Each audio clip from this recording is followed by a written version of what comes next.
A little boy needed help, and a kind stranger stepped in like an angel. A cold evening breeze was blowing through the busy market road as people rushed from one shop to another. In the middle of all this noise, a small boy of about 8 years stood quietly near a streetlight, holding a torn school bag. His clothes were dusty, his eyes filled with fear, and his hands were shaking as if he wanted to ask for help but couldn't find the courage.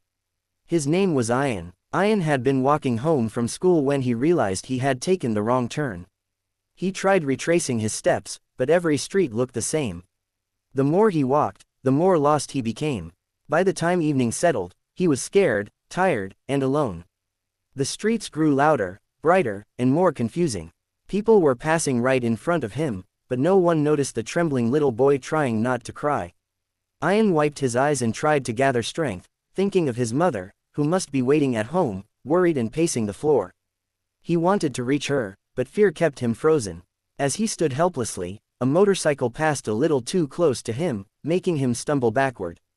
That was when a man walking nearby finally noticed the panic on the boy's face.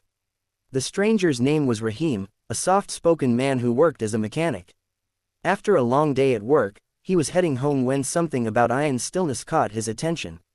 He slowed down, took a step closer, and gently asked, "Beta, are you okay? Are you waiting for someone?" Ian didn't answer at first. He looked at Rahim with scared eyes, unsure whether he should trust him.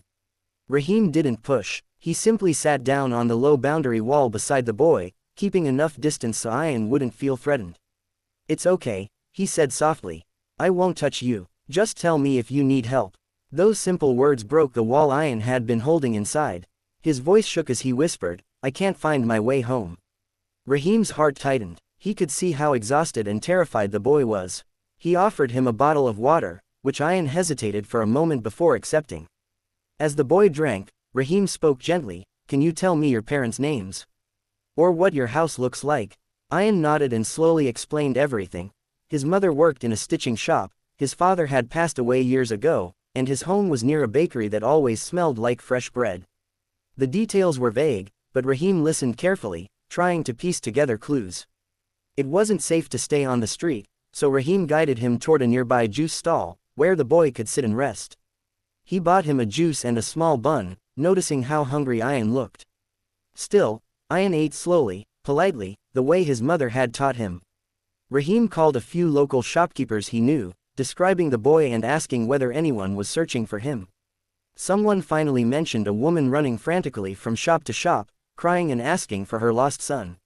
She had passed by the main road just 10 minutes ago.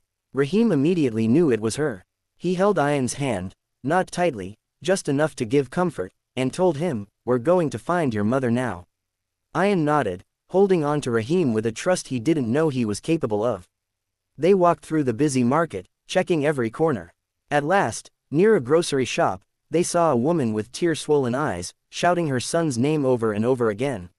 Her hands were trembling, and her voice was breaking. "Mama!" Ian cried, running toward her.